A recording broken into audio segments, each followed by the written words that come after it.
richest man in Babylon had a system which led him to the goal he desired. In this book, he tells his system, gives it to us to follow without cost or obligation. His system is recommended to every person desiring to arrive at that same goal, financial plenty. In old Babylon, there once lived a certain very rich man named Arcad. Far and wide, he was famed for his great wealth. Also was he famed for his liberality.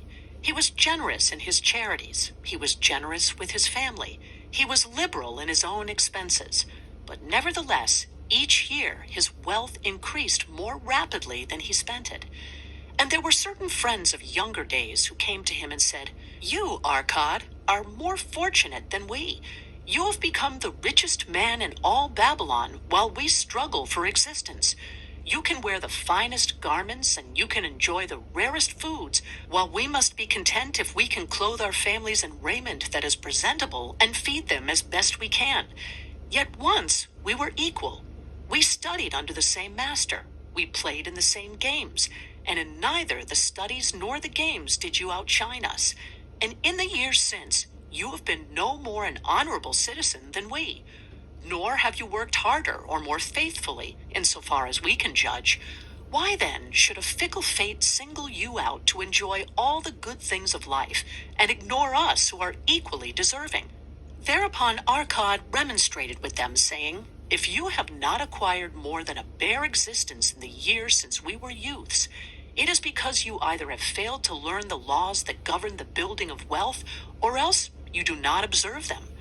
Fickle fate is a vicious goddess who brings no permanent good to anyone. On the contrary, she brings ruin to almost every man upon whom she showers unearned gold. She makes wanton spenders who soon dissipate all they receive and are left beset by overwhelming appetites and desires they have not the ability to gratify.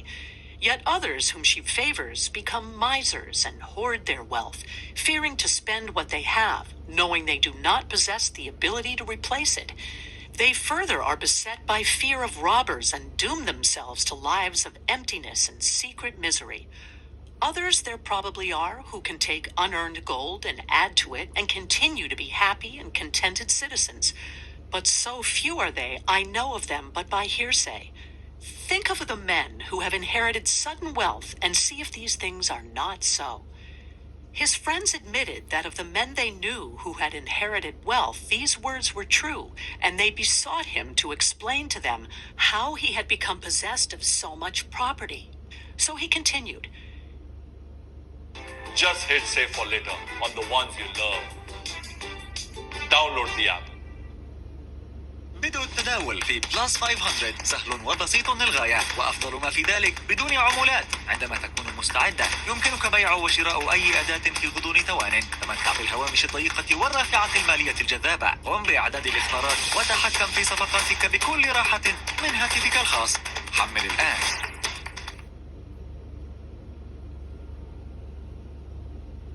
In my youth, I looked about me and saw all the good things there were to bring happiness and contentment, and I realized that wealth increased the potency of all these. Wealth is a power. With wealth, many things are possible. One may ornament the home with the richest of furnishings. One may sail the distant seas. One may feast on the delicacies of far lands. One may buy the ornaments of the gold worker and the stone polisher. One may even build mighty temples for the gods. One may do all these things, and many others in which there is delight for the senses and gratification for the soul. And when I realized all this, I declared to myself that I would claim my share of the good things of life. I would not be one of those who stand afar off, enviously watching others enjoy. I would not be content to clothe myself in the cheapest raiment that looked respectable. I would not be satisfied with the lot of a poor man. On the contrary, I would make myself a guest at this banquet of good things. Being, as you know, the son of a humble merchant, one of a large family with no hope of an inheritance, and not being endowed, as you have so frankly said, with superior powers or wisdom, I decided that if I was to achieve what I desired, time and study would be required. As for time, all men have it in abundance. You, Each of you have let slip by sufficient to have made yourselves wealthy. Yet you admit you have nothing to show except your good families, of which you can be justly proud. As for study, did not our wise teacher teach us that learning was of two kinds? The one kind being the things we learned and knew, and the other being the training that taught us how to find out what we did not know. Therefore did I decide to find out how one might accumulate wealth, and when I had found out, to make this my task and do it well. For is it not wise that we should enjoy while we dwell in the brightness of the sunshine? For sorrows enough shall descend upon us when we depart for the darkness of the world of spirit. I found employment as a scribe in the hall of records, and long hours each day I labored upon the clay tablets. Week after week and month after month I labored, yet for my earnings I had naught to show. Food and clothing and penance to the gods and other things of which I could remember not what, absorbed all my earnings. But my determination did not leave me, and one day Algamish, the moneylender, came to the house of the city master and ordered a copy of the 9th law, and he said to me, I must have this in 2 days, and if the task is done by that time, 2 coppers will I give to thee. So I labored hard, but the law was long, and when Algamish returned, the task was unfinished. He was angry, and had I been his slave, he would have beaten me. But knowing the city master would not permit him to injure me, I was unafraid, so I said to him, Algamish, you are a very rich man. Tell me how I may also become rich. And all night I will carve upon the clay, and when the sun rises, it shall be completed. He smiled at me and replied, You are a forward knave, but we will call it a bargain. All that night I carved, though my back pained and the smell of the wick made my head ache until my eyes could hardly see. But when he returned at sunup, the tablets were complete. Now, I said, tell me what you promised. You have fulfilled your part of our bargain, my son, he said to me kindly, and I am ready to fulfill mine. I will tell you these things you wish to know because I am becoming an old man, and an old tongue loves to wag. And when youth comes to age for advice, he receives the vision of years. But too often does youth think that age knows only the wisdom of days that are gone, and therefore profits not. But remember this, the sun that shines today is the sun that shone when thy father was born, and will still be shining when thy last grandchild shall pass into the darkness. The thoughts of youth, he continued, are bright things that shine forth like the meteors that oft make brilliant the sky. But the wisdom of age is like the fixed stars that shine so unchanged that the sailor may depend upon them to steer his course. Mark you well my words, for if you do not, you will fail to grasp the truth that I will tell you, and you will think that your night's work has been in vain. Then he looked at me shrewdly from under his shaggy brows and said in a low, forceful tone, I found the road to wealth when I decided that a part of all I earned was mine to keep, and so will you. Then he continued to look at me with a glance that I could feel pierce me, but said no more. Is that all? I asked. That was sufficient to change the heart of a sheep herder into the heart of a moneylender, he replied. But all I earn is mine to keep, is it not? I demanded. Far from it, he replied. Do you not pay the garment maker? Do you not pay the sandal maker? Do you not pay for the things you eat? Can you live in Babylon without spending? What have you to show for your earnings of the past month? What for the past year? Fool, you pay to everyone but yourself. Dullard, you labor for others. As well be a slave and work for what your master gives you to eat and wear. If you did keep for yourself 1/10 of all you earn, how much would you have in 10 years? My knowledge of the numbers did not forsake me, and I answered, as much as I earn in 1 year. You speak but half the truth, he retorted. Every gold piece you save is a slave to work for you. Every copper it earns is its child that also can earn for you. If you would become wealthy, then what you save must earn, and its children must earn, and its children's children must earn, that all may help to give to you the abundance you crave. You think I cheat you for your long night's work, he continued, but I am paying you 1,000 times over if you have the intelligence to grasp the truth I offer you. A part of all you earn is yours to keep. It should be not less than a tenth, no matter how little you earn. It can be as much more as you can afford. Pay yourself first. Do not buy from the clothes maker and the sandal maker more than you can pay out of the rest and still have enough for food and charity and penance to the gods. Wealth, like a tree, grows from a tiny seed. The first copper you save is the seed from which your tree of wealth shall grow. The sooner you plant that seed, the sooner shall the tree grow, and the more faithfully you nourish and water that tree with consistent savings, the sooner may you bask in contentment beneath its shade. So saying, he took his tablets and went away. I thought much about what he had said to me, and it seemed reasonable, so I decided that I would try it.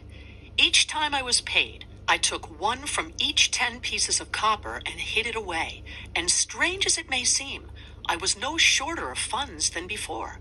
I noticed little difference as I managed to get along without it, but often I was tempted as my hoard began to grow to spend it for some of the good things the merchants displayed, brought by camels and ships from the land of the Phoenicians, but I wisely refrained. A 12th month after Algamish had gone, he again returned and said to me, "Son,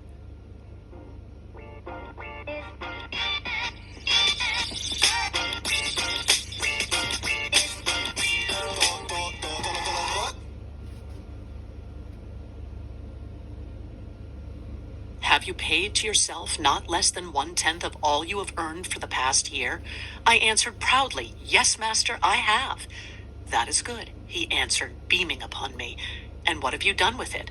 "I have given it to Asmir, the brickmaker, who told me he was traveling over the 7 seas, and in Tyre he would buy for me the rare jewels of the Phoenicians. When he returns, we shall sell these at high prices and divide the earnings." "Every fool must learn," he growled. "But why trust the knowledge of a brickmaker about jewels? Would you go to the bread maker to inquire about the stars? No! By my tunic, you would go to the astrologer if you had power to think. Your savings are gone, youth. You have jerked your wealth tree up by the roots. But plant another. Try again. And next time, if you would have advice about jewels, go to the jewel merchant. If you would know the truth about sheep, go to the herdsman. Advice is one thing that is freely given away, but watch that you take only what is worth having. He who takes advice about his savings from one who is inexperienced in such matters shall pay with his savings for proving the falsity of their opinions." Saying this, he went away. And it was as he said. For the Phoenicians are scoundrels and sold to Asmir worthless bits of glass that looked like gems. But as Algamish had bid me, I again saved each 10th copper, for I now had formed the habit, and it was no longer difficult. A 12-month later, Algamish came to the room of the scribes and addressed me. "What progress have you made since last I saw you?" "I have paid myself faithfully," I replied, "and my savings I have entrusted to Agur, the shield maker, to buy bronze, and each 4th month he does pay me the rental." "That is good. And what do you do with the rental?" "I do have a great feast with honey and fine wine and spiced cake. Also I have bought me a scarlet tunic, and someday I shall buy me a young ass upon which to ride." To which Algamish laughed. "You do eat the children of your savings. Then how do you expect them to work for you? And how can they have children that will also work for you? First, get thee an army of golden slaves, and then many a rich banquet may you enjoy without regret."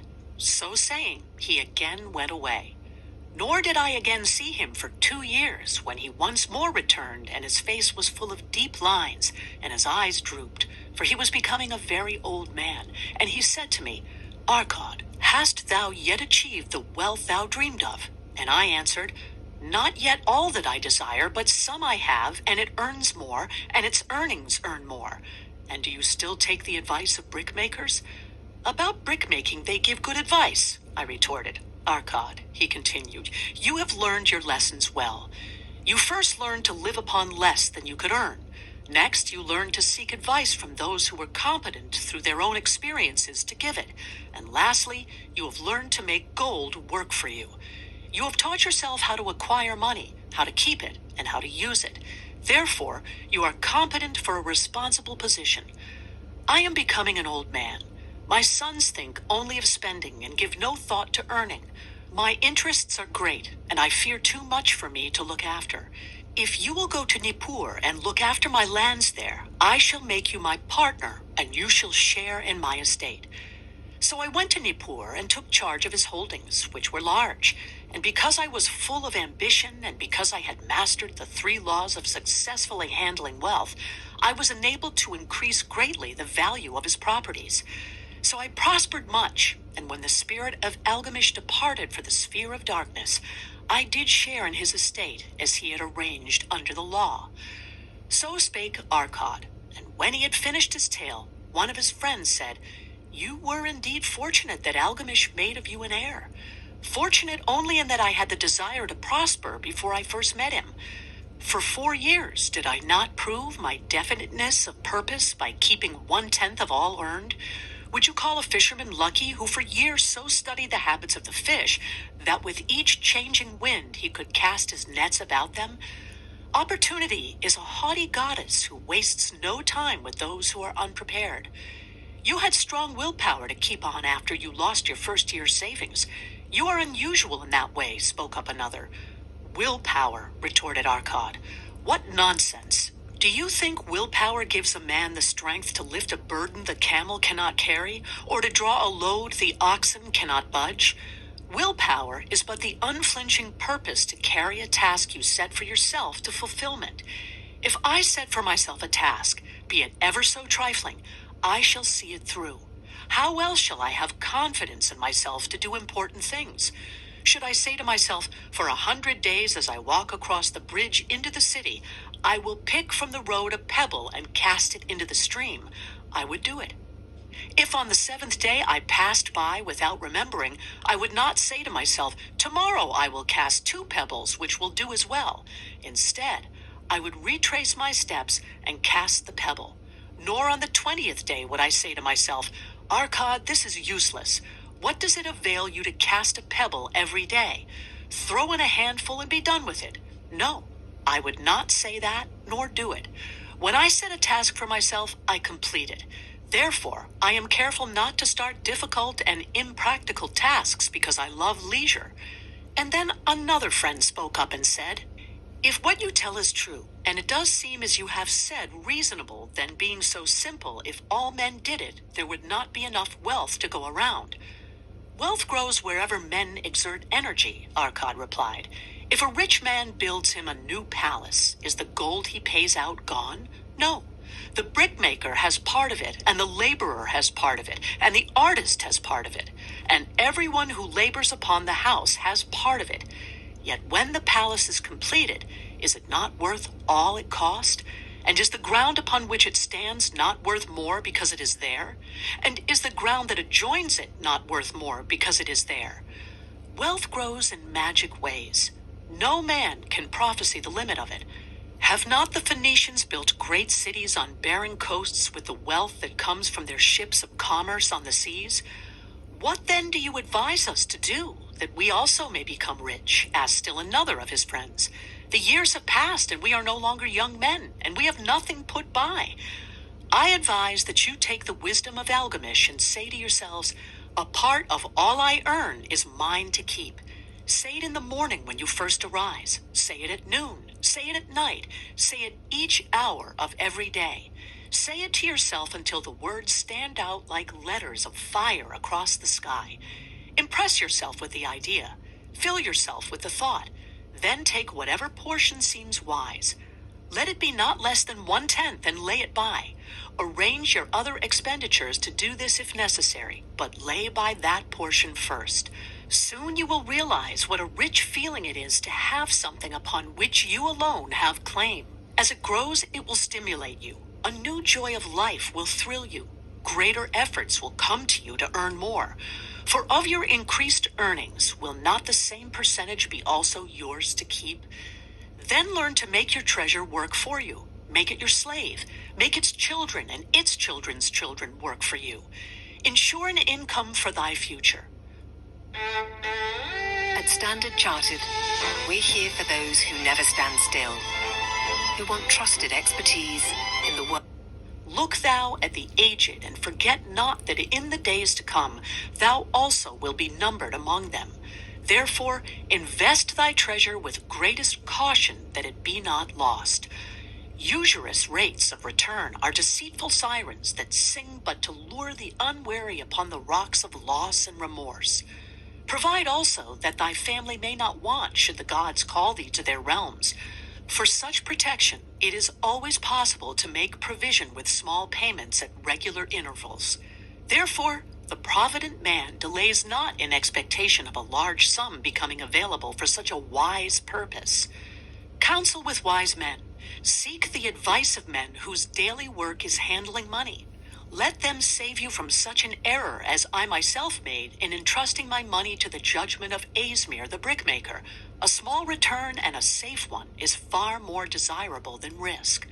Enjoy life while you are here. Do not overstrain or try to save too much. If 1/10 of all you earn is as much as you can comfortably keep, be content to keep this portion. Live otherwise according to your income, and let not yourself be afraid to spend. Life is good, and life is rich with things worthwhile and things to enjoy. His friends thanked him and went away. Some were silent because they had no imagination and could not understand. Some were sarcastic because they thought that one so rich should divide with old friends not so fortunate. But some had in their eyes a new light. They realized that Algamish had come back each time to the room of the scribes because he was watching a man work his way out of darkness into light. When that man had found the light, a place awaited him. No one could fill that place until he had for himself worked out his own understanding, until he was ready for opportunity.